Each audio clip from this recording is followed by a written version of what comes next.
С счупена ръка да спасиш две дуспи. Звучи немислимо, но именно това стори вратаря на ПСЖ Матвей Сафонов, макар в реално време никой дори да не разбра за травмата.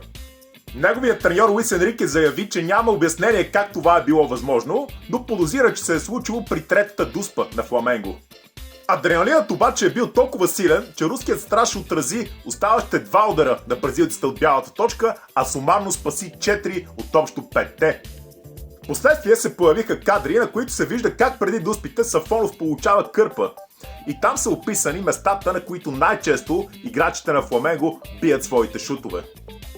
Подготовката положи основите, а поведението на руснака под рамката след това бе безапелационно.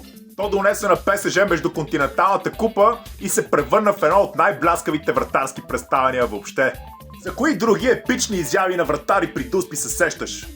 Сподели в коментар!